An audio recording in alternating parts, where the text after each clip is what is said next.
Okay, welcome back to another episode of Third and 23. I'm your host, Alex, here to bring you another pick and prediction video. We're talking week 15 of the NFL season. Last week, as I just came back from vacation, I only gave you 3 games. Quick three-piece. Went 2-1. Thought I was going 3-0. Should have gone 3-0. If you guys, if paying attention to football, you know what happened at the end of that Raiders-Broncos game. I don't want to call it what it looked like to me. Why throw a flag with 4 seconds left in a game that's already decided? I don't know. I was beside myself for about a couple days with that one. But anyways, went 2-1. So here I sit at 25 and 22. So a little over 50%. Obviously going for 60%. See if we can get there. Don't have a lot of games done this year, but that was by design actually. But let's go ahead and get into it. I got 6 games on tap for you in this video. Let's go ahead and get into it. We're going to start things off with the Ravens visiting the Bengals. Ravens coming to this game as a 2.5-point favorite. A Ravens team that had been streaking. Then they hosted Pittsburgh with the AFC North on the line, and they lose at home to the Steelers. And Lamar Jackson is struggling. He's struggling for the season. He's struggling all year. He missed time with injury too, but he's just not having a good season. It's probably his worst season that he's had maybe since he was a rookie.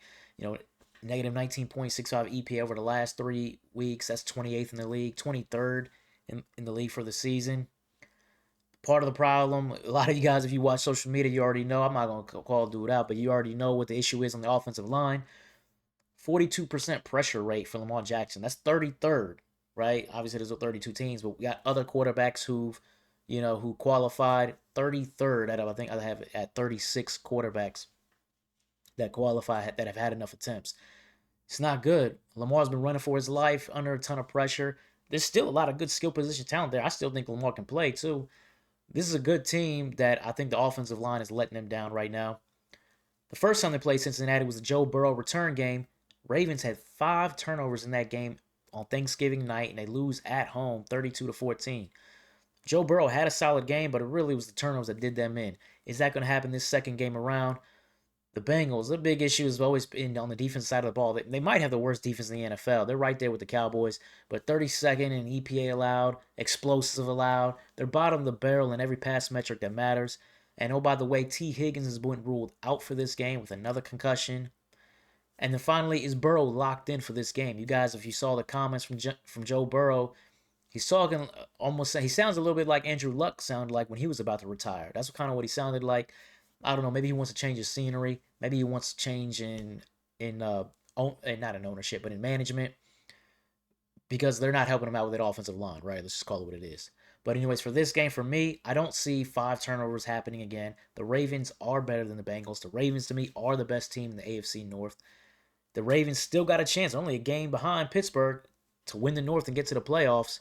Go ahead and give me the Ravens. I'm going to lay the 2.5. I say they get revenge in Cincinnati. Moving on to the next game. We've got the Arizona Cardinals visiting the Houston Texans. Texans 9.5-point favorite in this one. This game is really all about on the Cardinals side, offensively and defensively. They're a mash unit, right? They're going to have no Marvin Harrison Jr. in this game. They're down 2 starting offensive linemen. They're down a starting cornerback in Max Melton. They're starting a rookie, so they're going to have 2 rookie corners out there. They're down to a 3rd-string strong safety. They got just a ton of injuries on that side of the ball. Plus, Jacoby Brissett is starting, right? There's no Kyler Murray. But Jacoby has been starting for a while now. And with Jacoby starting, they've lost 5 straight games. So it's just not working. I think Arizona's probably going to be looking for a reset at the end of the year. Defensively, in the last 3 games, 29th in the league in yards per attempt allowed.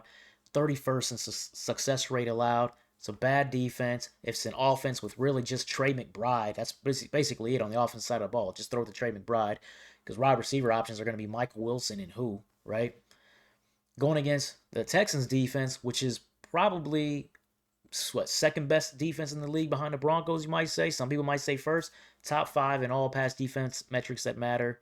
First in EPA allowed, second in success rate. The Texans are in the middle of a playoff chase. They're going to come in this. You can't lose to bad teams at the end of the season when you're in a playoff chase. So they can't drop this easy one. So when I'm looking at this from a 30,000-foot view, you're talking about a top defense against a struggling offense with tons of injuries, no real options to pass to. I can't see Jacoby Brissett navigating this Texans offense, putting up a lot of points. So that's not going to happen. And then you got a bad defense going against, call it what it is, a below average Houston Texans offense. I know that. But CJ Stroud should be able to move the ball enough. Nico Collins against these rookie corners should hit enough big plays to get some scoring done. I think they win this game by double digits. Go ahead and give me the Houston Texans. I'm going to lay to 9.5. I think the Texans defense is going to swamp these guys. All right, moving on to the next game. We've got the Carolina Panthers visiting the New Orleans Saints. The Panthers, 2.5-point favorites. Saints coming off a big upset win last week against Tampa Bay, one on the road. So what's going to happen in this game? You know, Saints, terrible team by record-wise, but Tyler Shugg, he showed a little moxie this year. He showed that he at least deserves a full season look in the 2026 year. And Carolina, they're having their best season in years. Top of the NFC South. NFC South is obviously the worst division of football. It's terrible. But they're still top of the NFC South. Bryce, I'm not a Bryce guy, but he's trending up lately. Top 10 in yards per attempt and completion percentage in the last 3 weeks. So he's playing better. The team is led by their running game. Chuba Daddle, they're averaging 4.4 yards per carry, both of them combined. So they got the running game. You got Bryce playing better. You're going against a Saints defense that 23rd ranked run defense against explosives the last 3 weeks. Against Chuba and Dowdle, that doesn't bode well for them. I think you're going to see something on the ground, particularly from Rico Dowdle in this one. And then Shug, like I said, he's got some moxie to him, but he's still 29th ranked pass offense and expected points against a Carolina Panthers defense that is average at best. I think this is a team, this is a surprising game that I actually did a few weeks back, that New Orleans went into Carolina and won 17-7 in an ugly offensive performance by Carolina at home. I don't think they're going to have that same ugly performance in this one. I think they focus on their ground attack. I think they're going to run wild in this game. And the Saints probably won't be able to keep pace with an all-rookie backfield and Devin Neal at running back and Tyler Shugg at QB. So go ahead and give me the Panthers, and I'm going to lay the 2.5, led by their running game. All right, next game. We got the Tennessee Titans visiting the San Francisco 49ers. You guys know I love to bet against the Tennessee Titans. Usually works out for me, though there have been a few weeks it hasn't. It's all about Cam Ward, the Cam Ward saga, right? He's dead last or near last in basically every single passing metric that matters. He's having one of the worst rookie quarterback seasons we've seen in a long time. I don't think anybody really is even noticing that. Everybody gives him excuses. I don't. I call it what it is. He's just been bad. I don't think he can handle pressure. That's basically what it comes down to. He's terrible under pressure. 49ers don't bring a lot of pressure, but everybody pressures Cam Ward. So I think you're going to see that happen in this game. And that's not going to be able to keep, it's preventing him being able to keep pace with a 49ers offense with Brock Purdy, top 5 in explosive pass rate, against the Titans pass defense that's dead last in yards per attempt in the last 3 games. So the Titans are, fading. You just saw Shedeur Sanders hit him up last week. I think you're going to see Brock Purdy hit a bunch of big plays down the field. And then defensively, the 49ers, if you guys ain't paying attention, the 49ers defense overall is not very good this season. But it has been starting to play better over the last 3 weeks, and that's good going into this final stretch as they try to remain in playoff contention. So in this one, you can't drop the easy ones, and I don't expect them to drop this game. So it's all about, can they cover? They're streaking. I think the 49ers are going to hit up this Tennessee defense for a lot of points, a lot of yards in this game. I don't see Cam Ward keeping pace in a shootout with Brock Purdy. This to me sounds like 41-14 type of deal to me. So go ahead and give me the 49ers. I'm going to lay the 12.5. All right, let's move on to the next game. We've got the Detroit Lions visiting the LA Rams. Big game. Could be a game we see again in the playoffs if the Lions can get there. The Lions need this one. They need this for the playoff chase. The Rams right now, they're 1 seed, first in the NFC West. Now, they're tied with Seattle, but still, they're comfortably right now in the playoffs as we stand today. Detroit in the competitive NFC North, they need this game. And there's going to be a lot of offense in this game, I think. Jared Goff, he's top 5 across the board in most passing metrics. Matthew Stafford, he's top 10 across the board in most passing metrics. You got a running game with Gibbs and David Montgomery for Detroit. They're humming, they're cruising along. Last 3 games, 3rd ranked rush offense expected points average. And then you've got the duo of Corum and Kyron, right? Blake Corum, Kyron Williams, 2nd ranked EPA in the last 3 games. So I think you're going to see a lot of offense in the receivers. Jamison Williams, Amon-Ra St. Brown, Devontae Adams, Puka Nacua. You got a lot of options. You got a lot of offense on the field. And you got 2 defenses that will give it up. Both of these defenses will give it up through the air. And on the ground over the last 3 games, The Rams are giving it up too. The Rams are giving up some big chunk plays on the ground, and Jahmyr Gibbs, this is the kind of game where you might be able to see him get off on the ground, hit some big runs on the ground, maybe David Montgomery as well, help balance out what you're going to see from that passing offense. So in this game, I think a lot of points are going to be scored. The Rams, you got the weird loss of Carolina, but they've been blowing teams out, besides Seattle, but they've been blowing teams out lately, especially like over the last 6 games or so. So what's going to happen in this one? Are they going to be able to blow out a playoff caliber, in my opinion, Detroit Lions team?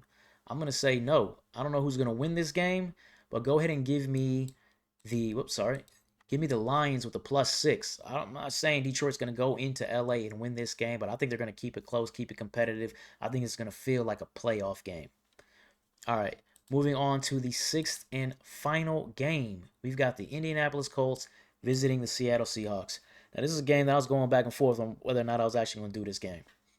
We saw what happened last week with the Raiders-Broncos. The end of the game with that referee stuff, what everybody's starting to say about the NFL because of stuff like that, right?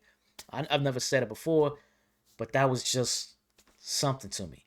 Now I'm looking at this game. You see the metrics and stats on your screen. Phillip Rivers, let's look at it from a reality standpoint.